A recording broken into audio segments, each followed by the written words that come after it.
Hello everyone, and welcome back to Mastering and Listening. I'm Emily Carter, and as always, I'm joined by the brilliant James Blackwood. James, how are you today? Hey Emily, I'm good, thanks. Excited for this one. We're diving into something I think a lot of learners overlook. Why listening is, well, absolutely the foundation of speaking like a native. It's not just about hearing words, is it? No, not at all. I mean, if you think about it, babies don't start by reading grammar books, do they? They just listen for months, sometimes a year or more, before they even try to say anything. It's all about soaking up the sounds, the rhythm, the way people actually talk. I always tell my students, if you want to speak like a native, you've got to listen like one first. Exactly. And it's not just about understanding the words, it's about picking up on pronunciation, the little changes in tone, the way sentences flow. I mean, textbooks are great, but they don't really prepare you for, say, watching a British comedy or chatting with someone at a pub, do they? Oh, absolutely not. And, I remember when I was learning French at school, those listening exams were a nightmare at first. I'd sit there, headphones on, and it just sounded like a blur. But after a while, when I started listening to French podcasts and watching films, something just clicked. Suddenly, I could pick out words, then phrases, and eventually, I could follow whole conversations. It was all about that consistent exposure, really. Yeah, and I think that's the bit people miss. It's not magic, it's just, putting in the time. Even 15 minutes a day listening to something you enjoy, music, podcasts, whatever, makes a massive difference. And it's not just about understanding, it actually helps you sound more natural when you speak too.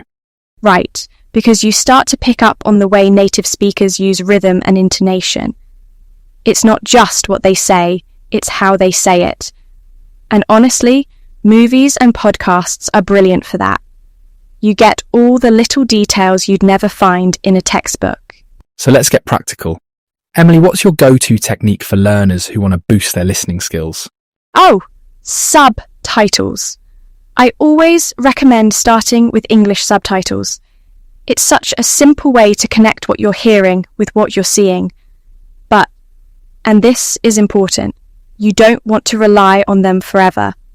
Once you feel a bit more confident, try switching them off. It's scary at first, but it really pushes your brain to work harder. Yeah, I agree. And, I had this student, let's call him Ahmed, who was really struggling with British slang. We started watching interviews with subtitles, and he'd pause, jot down phrases, and then try watching again without any subtitles. It was a bit of a slog at first, but after a few weeks he was picking up on things like cheers and fancy a cuppa without even thinking about it.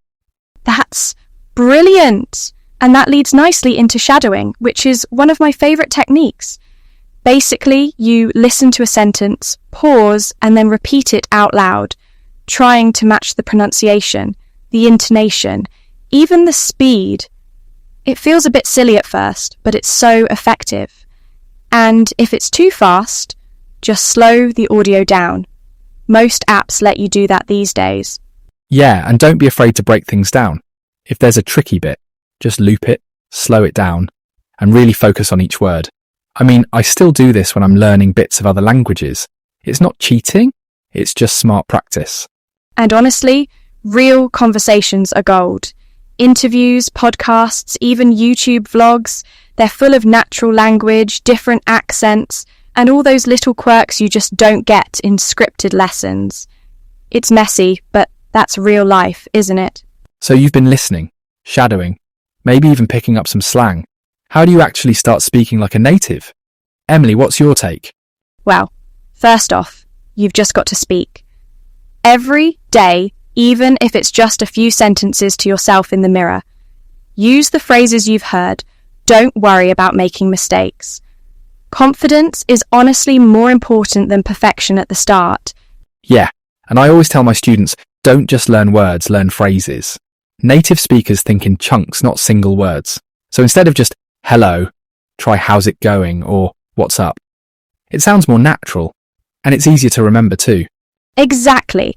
And pronunciation. Don't be shy about using tools. Listen to how words are said on YouTube, or even record yourself and compare. It's a bit awkward at first, but It really helps. And don't forget, English isn't just about words. It's about how you say them, your tone, your body language, even your facial expressions. It all adds up. Yeah, and the more you surround yourself with English, the more natural it'll feel. Try thinking in English, chat with friends, or join a language group. The more you immerse yourself, the quicker you'll pick things up. It's a journey, not a sprint, right? Absolutely. Be patient, be consistent, and don't be afraid to have a laugh at your own mistakes. That's how you learn. Well, that's all for today's episode. Thanks so much for joining us, and we hope you found these tips helpful. Yeah, thanks everyone. We'll be back soon with more ways to help you master your listening and speaking. Emily, always a pleasure. Likewise, James. Take care, everyone, and happy listening. Bye. Bye for now.